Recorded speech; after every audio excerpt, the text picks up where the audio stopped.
Ambisi Cina untuk menyaingi dominasi SpaceX di industri roket kembali menguat. Kali ini datang dari Landspace, sebuah startup antariksa berbasis di Beijing, yang secara terbuka mengakui terinspirasi oleh perusahaan milik Elon Musk tersebut. Langkah Landspace dinilai semakin serius setelah perusahaan itu menjadi entitas Cina pertama yang melakukan uji coba roket yang dapat digunakan ulang. Meski uji coba tersebut belum berakhir sempurna, pencapaian ini dianggap sebagai tonggak penting dalam upaya Cina mengembangkan teknologi peluncuran yang lebih efisien dan kompetitif. Dikutip Detik.net dari Reuters, Senin, 29 Desember 2025, Landspace melakukan uji coba pendaratan kembali tahap pertama roket Zhukue 3 pada awal Desember.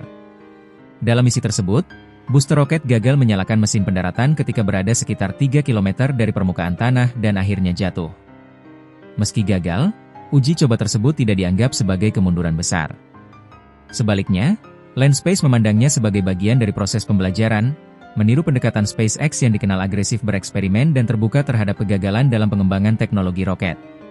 Pendekatan ini relatif baru dalam industri antariksa Cina, yang selama bertahun-tahun didominasi oleh perusahaan milik negara dan cenderung menghindari risiko kegagalan di ruang publik. Langkah Landspace dinilai mencerminkan perubahan pola pikir dalam ekosistem antariksa Cina yang mulai lebih terbuka terhadap inovasi berbasis uji coba. Tak lama setelah uji coba Zhukue 3, Landspace menuntaskan persiapan menuju penawaran saham perdana atau Initial Public Offering, IPO, di Shanghai.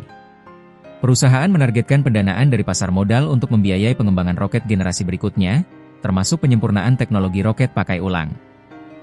Rencana IPO ini muncul di tengah kabar bahwa SpaceX sendiri juga tengah mempertimbangkan langkah serupa. Kondisi tersebut menempatkan Landspace dan SpaceX dalam lintasan yang semakin sejajar, meski skala dan pengalaman kedua perusahaan masih sangat berbeda. Kepala perancang Zhukue 3, Dai Zheng, mengungkapkan bahwa ketertarikannya bergabung dengan Landspace pada 2016 tidak lepas dari filosofi yang diterapkan SpaceX. Dai memutuskan meninggalkan perusahaan roket milik negara Cina demi membangun ekosistem peluncuran yang lebih berani mengambil risiko dan fokus pada pengembangan roket yang bisa digunakan ulang. Menurut Dai, kemampuan untuk gagal dan belajar dengan cepat merupakan kunci dalam mempercepat kemajuan teknologi roket. Filosofi tersebut menjadi fondasi pengembangan Zhukue 3 sejak awal.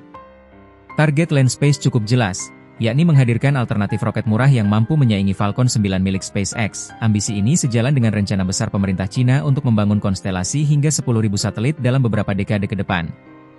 Proyek sebesar itu membutuhkan biaya peluncuran yang jauh lebih efisien dibandingkan pendekatan konvensional. Desain Zhukue 3 pun kerap dibandingkan dengan Falcon 9. Wakil Kepala Perancang Landspace, Dong Kai, menyebut konfigurasi Falcon 9 telah terbukti secara teknis dan rasional untuk dipelajari.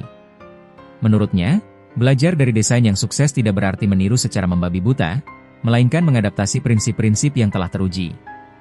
Bahkan Elon Musk sendiri sempat menyoroti Zhukue 3. Ia menyebut roket tersebut menggabungkan arsitektur Falcon 9 dengan elemen Starship, seperti penggunaan baja tahan karat dan bahan bakar metalos, yakni kombinasi metana dan oksigen cair.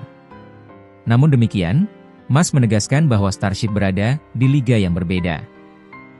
Pernyataan tersebut menunjukkan bahwa Zhukue 3 mulai diperhitungkan dalam percakapan global mengenai pengembangan roket generasi baru, meski masih berada pada tahap awal pengujian. Kehadiran Landspace juga memicu perubahan budaya di industri antariksa Cina secara lebih luas. Media milik negara kini mulai meliput uji coba roket yang gagal, termasuk dari perusahaan pelat merah.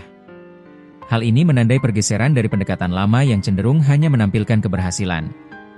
Dukungan kebijakan pemerintah Cina juga dinilai semakin besar, terutama dalam membuka akses perusahaan antariksa swasta ke pasar modal. Dengan dukungan tersebut, Landspace berharap dapat mempercepat pengembangan roket pakai ulang dan memangkas jarak teknologi dengan pemain global. Jika menilik perjalanan SpaceX, keberhasilan mendaratkan booster Falcon 9 pada 2015 pun didahului oleh serangkaian kegagalan.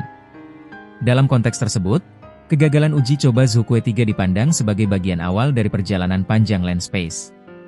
Dengan ambisi besar, pendekatan baru terhadap risiko, dan dukungan kebijakan yang semakin terbuka, Landspace kini muncul sebagai simbol transformasi industri antariksa Cina.